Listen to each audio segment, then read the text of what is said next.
SS overlap. This is coordinate system. Here we are discussing s orbital.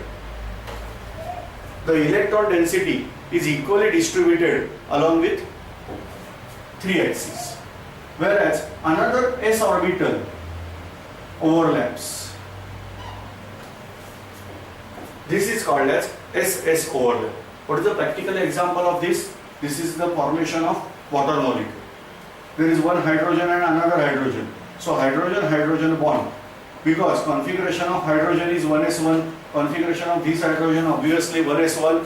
So bond between S and S. Therefore this is called as SS overlap. Another overlap possible, that is PP overlap. What is P and P overlap? So suppose this is one p orbital. Remember we have discussed the p orbital is dumbbell shape. That is directed along with x-axis. Then we are calling it as px orbital. If it is directed along y-axis, we are calling it as py. And if it is directed along z-axis, then we are calling it as pz orbital. So here we are overlapping p orbital with another p. This is called as PP overlap. But certain changes we had to made over here. Because whenever bonding takes place, now you are aware that electron density between two nuclei increases. We are aware that when bonding takes place, electron density between two nuclei increases. And therefore, this p orbital develops electron density more in this direction where bonding is possible. So here I have shown that both the lobes are of equal size, but the lobes are of unequal size. This is minor lobe and this is major part of lobe. Same way here. So this type of overlap is there. Now if overlap is along x-axis, we have to say PX overlap. If overlap is along y-axis, we have to say PY overlap, and so on. So here, second overlap we have discussed, that is PP overlap. Example, you can take any halogen. Halogen means fluorine, chlorine, bromine, iodine. So out of that we can discuss fluorine is having electronic configuration 1s2, 2s2, 2px2, 2py2, 2pz1. So this p orbital of one fluorine overlap with another p orbital of fluorine, and therefore we are getting this type of overlap, that is PP overlap. So this is about SS overlap and PP overlap. Now third type, that is between S and P. Yes, this is also possible. So this is S orbital.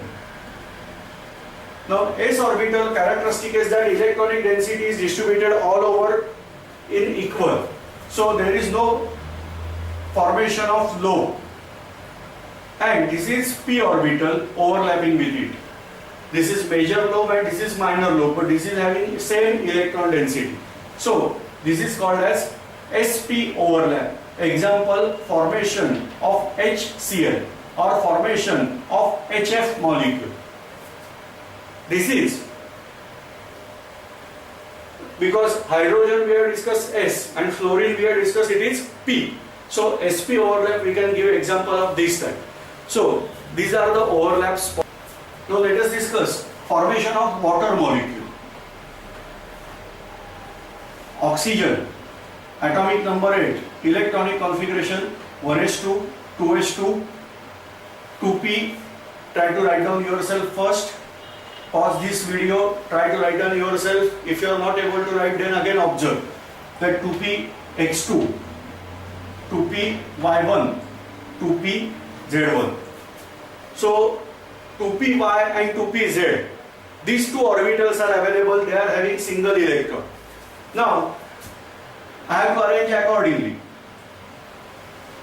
So let us name this axis as y-axis, this as z, and this is our now x-axis in order to simplify. This is py orbital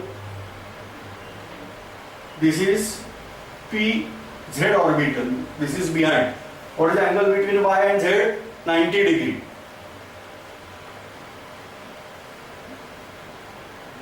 Now S orbital of one hydrogen is overlapping over here, and S orbital of one hydrogen is overlapping over here.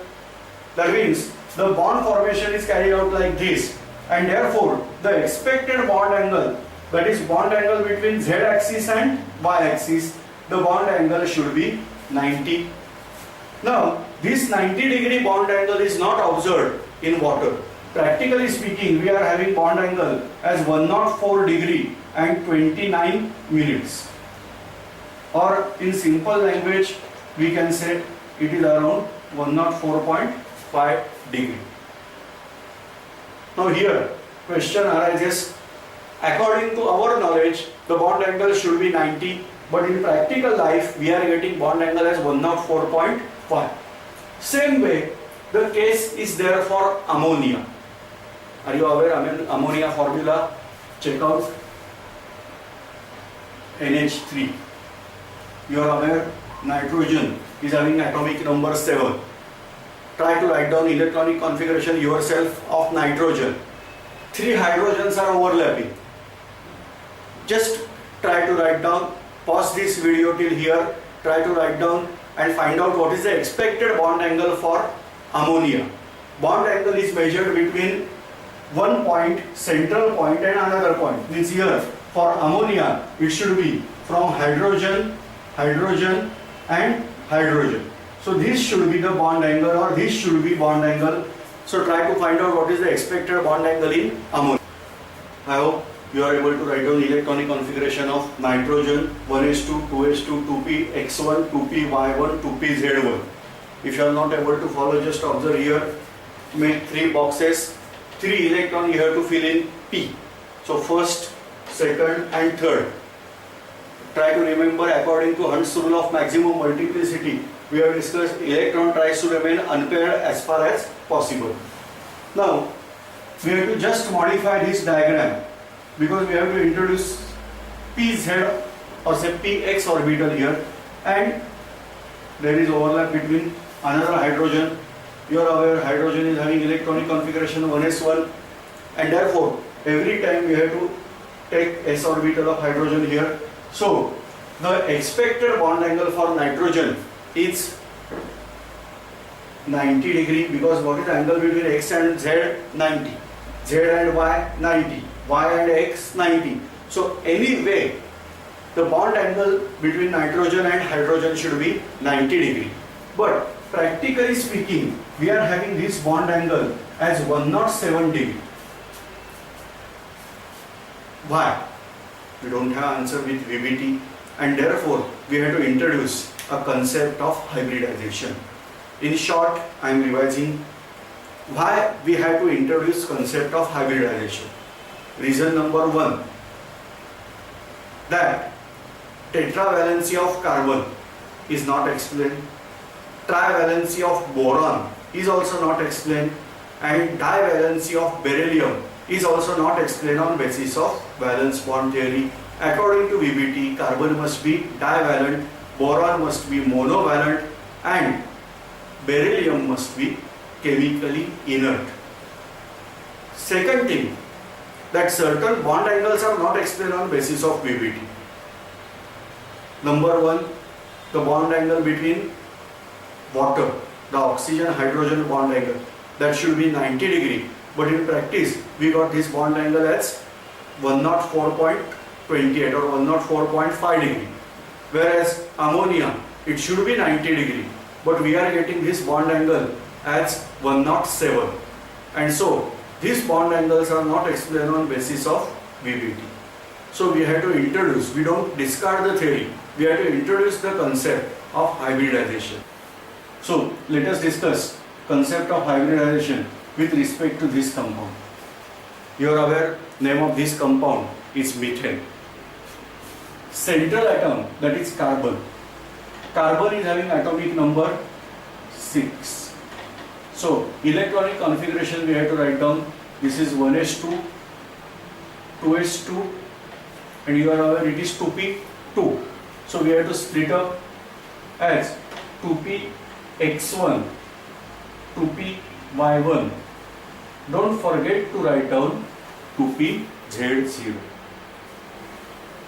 Hydrogen, now you are aware hydrogen is having 1s1. So let us start the ground state configuration.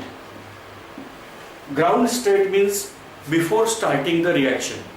Before starting any reaction, whatever the configuration is there, pure atomic configuration, this is called as ground state configuration. So here I am writing only last shell. Why only last shell? Because last shell is taking part in the reaction. So this is 2s, this is 2px, 2py and 2pz. Whatever we have discussed in atomic structure part, their electronic configuration, in that part we have discussed, the things are here now. This is 2s orbital. I have to show these orbitals separately. Whereas these three orbitals, as we have discussed, they are degenerated orbital. What is the meaning of degenerated orbital? Orbitals having same energy. So technically, electron can move from here to here, here to here, anywhere, because no energy is required for electron to move from here to here. Energy level is same. Like in transportation, we are purchasing out ticket in bus. After that, you can sit anywhere in the bus. That means forget of reservation. But apart from that, you can sit anywhere. Front seat ticket is same, back seat ticket is same. The same thing is here. These orbitals are degenerated. Once electron is here, it can move anywhere. But from here to here, there is energy gap. So